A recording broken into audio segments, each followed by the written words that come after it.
कि ये देश गांधी का ही रहेगा, गोडसे का नहीं होगा, कभी नहीं। तो आप देख ही रहे हैं, पहला फेज 400 पार, दूसरा फेज मंगलसूत्र, तीसरा फेज हिंदू मुसलमान और चौथा फेज कब्रिस्तान और शमशान। ये सरकार है 10 साल से जिन्होंने इस शासन को चलाया है, उनके पास कोई मुद्दा नहीं है।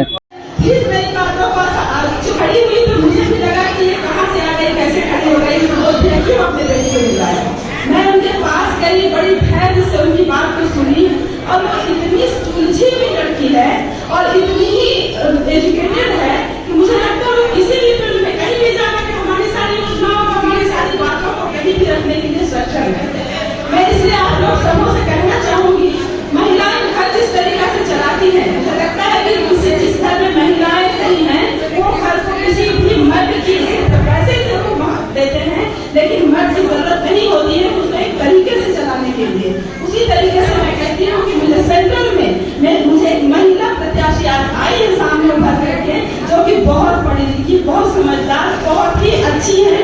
आज जिसे आपको सौभाग्य नहीं मिला कि उनसे नहीं मिल पाई, वो अगर आती तो आप लोग भी एक बार सुन के मंत्र मुक्त हो जाती है। मुझे ऐसा लगता है कि मेरी बातों को आप समझ रहे हैं, क्योंकि मैं भी 15 साल आप लोगों के बीच में, आप सभी भाई बहन हमारे हैं, आप लोगों के बीच में मैंने राज किया है और आपके ही हाथ से मैं मजबूत हुई हूँ।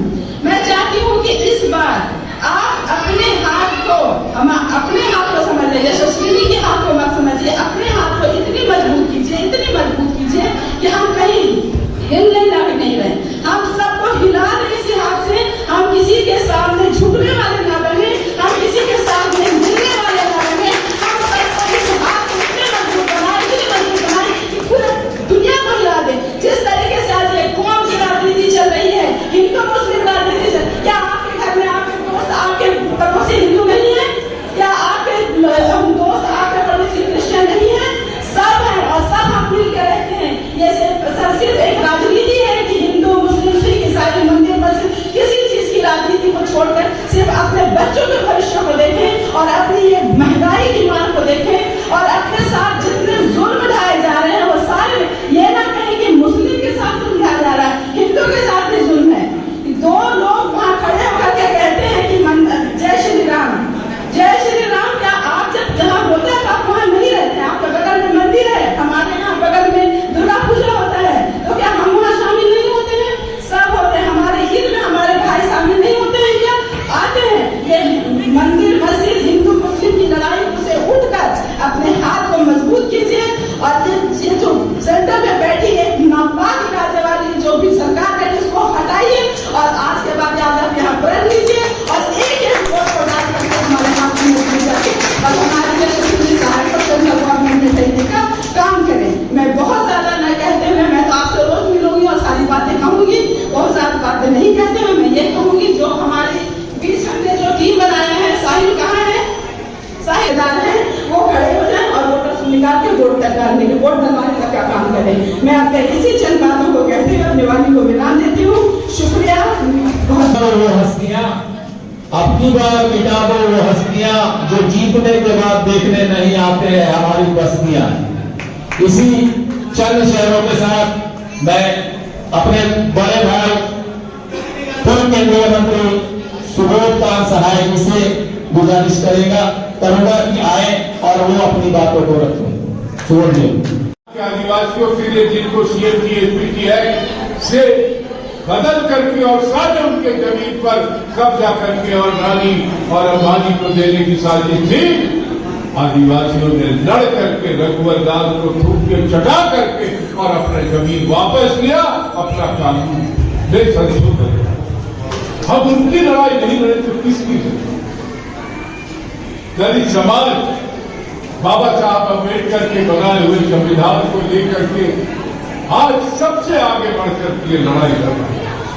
ये खुदा का रहमत है, उनका ही है कि आज वो समाज के सब अंग के लोग को ये इस बात के लिए अपने आप खड़ा कर रहे हैं कि ये देश गांधी का ही रहेगा, गोडसे का नहीं होगा, कभी नहीं। मैं नजमा दीदी से पूछ रहा था कि तो लग रहा है कि आपके उन्होंने संगठन के बारे में जो एक शब्द बोला कि अगर चाहते हो कि एक एक घर से वोट मिले तो गली बॉय बनाओ। हमको याद हो गया गली बॉय कौन फेमस, और गली बॉय का मतलब गली में हमारा एक आदमी होना चाहिए जो इन माताओं बहनों को वहां तक पहुंचाने के लिए व्यवस्था करे और उनको ले जाए, तब ये सही में सफल वोटिंग पैटर्न होगा। राजा भैया आप संगठन के हेड है, यहाँ हमें टोला बॉय गली बॉय बूथ कमेटी तो बनती है, लेकिन टोला और गली का जो हमारा कमेटी होगा, गांव में सुनते हैं कि भाजपा चावल बांटना शुरू कर रहे हैं, पैसा बांटना शुरू कर रहे हैं। हमने कॉल किया है कि अपने गांव की रक्षा करो, आदिवासी संगठन के लोग और टोला की कमेटी बनाओ।